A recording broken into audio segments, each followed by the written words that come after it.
So இந்த ஷார்ட்ஸில் 11th வந்து எவ்வளோ இம்பார்ட்டன்ட் அப்படின்றதுக்காக நம்ம இந்த ஷார்ட்ஸ் வந்து நம்ம கிரியேட் பண்ணியிருக்கிறேன். இந்த கொஸ்டின் வந்து பாருங்க, இந்த கொஸ்டின் என்ன கொடுத்துருக்காங்கன்னு பார்த்தீங்கன்னா ஹெப்டேன் அண்ட் வந்து ஆக்டேன் வந்து கொடுத்துருக்காங்க. இது வந்து பார்த்தீங்கன்னா கிரேட் 12ல இருக்கக்கூடிய புக் பேக் கொஸ்டின், சொல்யூஷனில் இருக்க கிரேட் 12ல இருக்கக்கூடிய கொஸ்டின். சப்போஸ் இந்த கொஸ்டின் வந்து பார்த்தீங்கன்னா உங்களுக்கு போர்டு எக்ஸாமில் கேட்டுருக்காங்கன்னு வச்சுப்போம், ஓகேவா? இது வந்து போர்டு எக்ஸாம்லையும் கேட்கலாம், இல்லை என்ட்ரன்ஸ் எக்ஸாம்லையும் கேட்கலாம். அப்போ போர்டு எக்ஸாமில் இது கேட்டிருந்தாங்க அப்படின்னா ஜஸ்ட் வந்து போர்டு எக்ஸாமில் கேட்டிருந்தாலே நீங்கள் என்ன பண்ணியிருக்குன்னு பார்த்தீங்கன்னா ஹெப்டேன், அப்போ ஹெப்டேன் அண்ட் வந்து பார்த்தீங்கன்னா ஆக்டேன், அப்போ ஹெப்டேன் அண்ட் ஆக்டேனோட மாலிகுலார் ஃபார்முலா வந்து உங்களுக்கு வந்து கொடுக்கல.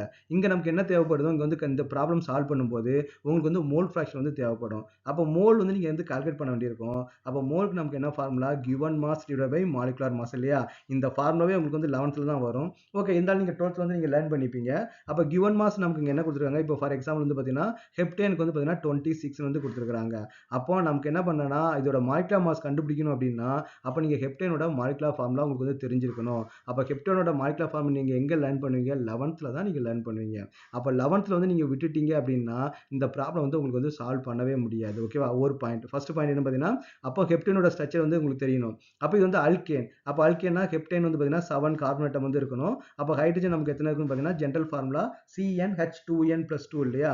அப்போ நமக்கு வந்து இங்கே இருக்குன்னா 16 வந்து இருக்கணும். ஸோ இதை வந்து நீங்கள் கண்டுபிடிக்கணும். நீங்கள் 11th வந்து நல்லா படிச்சுக்கணும், ஃபர்ஸ்ட் ஒன். அப்போ செகண்ட் ஒன் என்னது, இங்கே ஹெப்டேன் வந்து கொடுத்துருக்காங்க, இது வந்து ஆக்டேன் வந்து கொடுத்துருக்காங்க.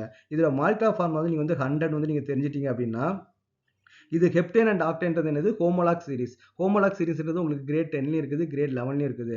அப்போ ஹோமோலாக் சீரிஸில் நெக்ஸ்ட் மெம்பருக்கு வந்து நமக்கு என்ன டிஃபரன்ஸ் இருக்குன்னு பார்த்தீங்கன்னா ஜஸ்ட் 14 தான் நமக்கு வந்து மாலிகுலார் வெயிட் வந்து இருக்கும். அப்போ ஹெக்சேனுக்கு நீங்கள் கண்டுபிடிச்சிங்கன்னு பார்த்தீங்கன்னா ஆக்டேனுக்கு வந்து பார்த்தீங்கன்னா C18 வந்து பார்த்தீங்கன்னா H18 which is equal நமக்கு இங்கே மாலிகுலார் ஃபார்முலா என்ன பார்த்தீங்கன்னா 114 வந்து வரும். நீங்கள் கார்பனுடைய வெயிட்டை கண்டுபிடிச்சி ஹைட்ரஜனோட வெயிட்டை கண்டுபிடிச்சி ரெண்டையும் ஆட் பண்ணி கண்டுபிடிக்கிறதுக்கு பதிலாக நீங்கள் இந்த ஹோமோலாக் சீரிஸ் நீங்கள் தெரிஞ்சுக்கிட்டீங்க அப்படின்னா டக்குனு வந்து 114 வந்து நீங்கள் எடுத்துடலாம். ஸோ அப்போ வந்து 11th டாபிக்ஸ் வந்து உங்களுக்கு நேரத்தையும் சேவ் பண்ணணும், ப்ளஸ் வந்து பார்த்தீங்கன்னா கிரேட் 12ல காம்படிட்டிவ் எக்ஸாமில் சில ப்ராப்ளத்தை சால்வ் பண்ணுறதுக்கு உங்களுக்கு வந்து ஹெல்ப்ஃபுல்லாக வந்து இருக்கும்.